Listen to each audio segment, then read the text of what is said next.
Halo, perkenalkan nama saya Gabriel Marvel Rondonuwo, mahasiswa jurusan Keperawatan Universitas Pembangunan Indonesia.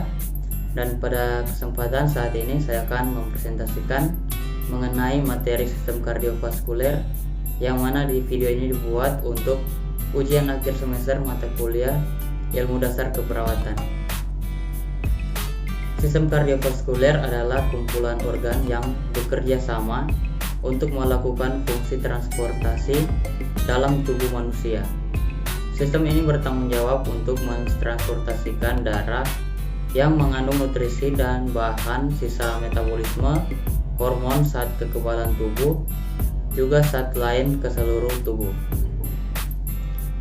Sehingga tiap bagian tubuh akan mendapatkan nutrisi dan dapat membuang sisa metabolismenya ke dalam darah.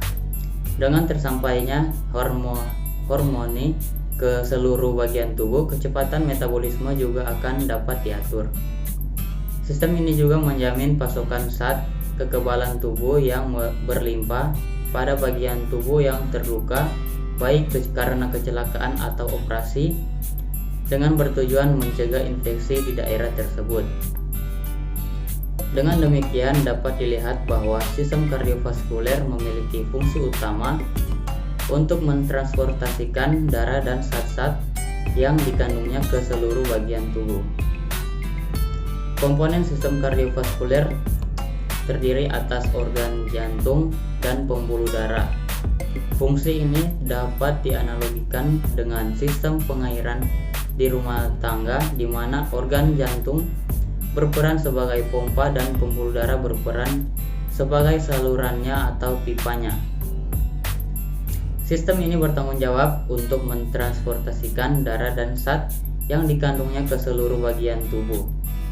Untuk menjaga agar darah tetap mencapai seluruh bagian tubuh secara terus-menerus, maka jantung sebagai pompa harus berdenyut secara terus-menerus. Denyutan jantung diatur oleh sistem saraf otonom SSO yang berada di luar kesadaran atau kendali kita, sehingga kita tidak dapat mengatur denyutan jantung seperti kehendak kita sendiri. Sistem kardiovaskuler merupakan sistem tertutup, artinya darah yang ditransportasikan akan berada di dalam jantung dan pembuluh darah, tidak dialirkan ke luar pembuluh darah. Berdasarkan arah aliran darah, maka pembuluh darah dapat dikelompokkan menjadi dua, yaitu yang pertama adalah pembuluh darah yang meninggalkan jantung atau arteri, dan darah yang menuju jantung atau vena.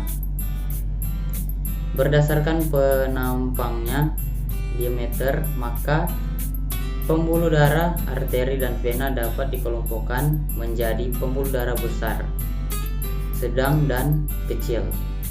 Nah, bagi teman-teman yang sudah lulus dari SMA atau SMK terus bingung mencari universitas mana, saya dapat merekomendasikan Universitas Pembangunan Indonesia yang sudah terdapat 6 fakultas di dalamnya, yaitu Fakultas Pertanian, Fakultas Hukum, Fakultas Teknik, Fakultas Ilmu Sosial, Fakultas Sastra, dan Fakultas Keperawatan. Bagi teman-teman yang berminat bergabung bersama dengan kami, kalian dapat memilih fakultas dan jurusan yang kalian minati. Selamat datang di Universitas Pembangunan Indonesia Manado, yang terletak dekat dengan kawasan bisnis Bahu Mall Manado. Tempatnya di Kelurahan Bahu, lingkungan 3 Manado, sangat strategis di pusat kota Manado. Dibangun di atas lahan seluas 2,5 hektar, Universitas Pembangunan Indonesia Manado berdiri megah dengan ruangan 7 lantai, terdiri dari ruangan kelas, ruangan kantor, perpustakaan, laboratorium komputer, laboratorium keperawatan, pengadilan semu, dan laboratorium bahasa, kantin, serta rooftop di lantai atas. Universitas Pembangunan Indonesia Manado memiliki 6 fakultas dengan program studi, yaitu Fakultas Pertanian, Prodi Agribisnis, Fakultas Hukum, Prodi Hukum, Fakultas Teknik, Prodi Teknik Elektro dan Teknik Sipil, Fakultas Ilmu Sosial Ilmu Politik, Prodi Ilmu Politik, Fakultas Sastra, Prodi Sastra Inggris, Fakultas Keperawatan, Prodi Ilmu Keperawatan, dan Profesi Nurse. Didukung oleh sumber daya manusia yang berkompeten dan tersertifikasi, Universitas Pembangunan Indonesia Manado memiliki dosen dan tenaga kependidikan dengan latar belakang S2 dan S3 lulusan dalam dan luar negeri.